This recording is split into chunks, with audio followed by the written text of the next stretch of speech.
it's really tough to tell what's going on with Georgia's quarterbacks right now. And you've got five scholarship guys, but we don't really. It's hard to get a grasp of this. Even 20 years into being a reporter covering Georgia, it is hard to tell what's going on with the quarterback game right now at Georgia. Dean Legge from Dog Post trying to make you a smarter Georgia fan, and I got more questions right now than answers about the quarterbacks. And on Saturday, Kirby talked about four of the five scholarship guys played with the ones essentially, ones and the twos, and and just talking with people generally speaking, behind the scenes, I can't. I mean, I was coming into this with the assumption, and I probably still do feel this way, that Jamie Newman would be the guy, and it would be tough for someone else to knock him off. And there's still reasons why it's going to be tough for folks to beat him out. Two of them are coming off injuries. All right, so Mathis and JT Daniels. JT Daniels isn't even cleared to play. He's cleared to practice in certain ways, but he's not. He's not full go, so to speak. And then, Carson Beck, who I think did have a pretty good scrimmage from what I understand, he's a true freshman. Like, you did that once with Jake Fromm. You really want to do that again? Like, this is a different time. Sony and Nick and Swift, they're not back there. You're not gonna win the conference this year with freshman quarterback.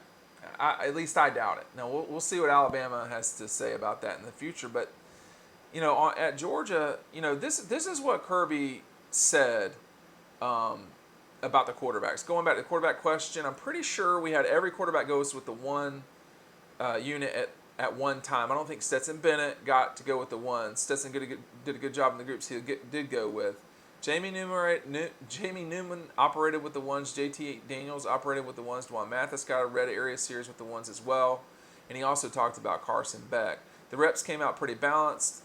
Stetson had a bit fewer because we had seen him. We had seen his stats a lot more, and we know more about him. Essentially, is what he says. So, so you would like to know where they're going. But I got to tell you, I think we're going to see whether they think Jamie Newman is the guy or not. I think in the first half of the Arkansas game, you are going to see multiple quarterbacks. Now, multiple might mean two, and that's it. In fact, I think it will be two. Three, I don't know. I don't know if you're going to see four the whole game. That's a good question. But Daniels, you would anticipate, will be cleared to actually play by the Arkansas game. But that's me suggesting that. I don't know that. Obviously, Jamie Newman, unless he gets injured, will be cleared. He can go play. So I know we're going to see Jamie Newman. The question is, how much, if any, will we see Daniels?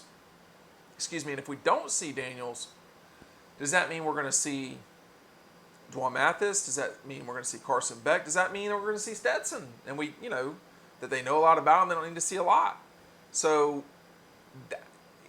where are they really going here? It's hard to imagine that they're not going to start with Jamie Newman right now, only because the two of the three guys, essentially, he's holding off have been injured in a major way of late. And the other one is a true freshman.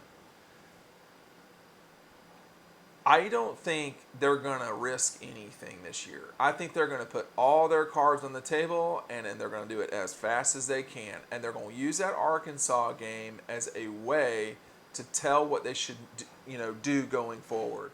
All the practices are important. Scrimmages probably give you the biggest insight into what's going on, but they're going to see what happens when there's actual live competition on the field. And I think then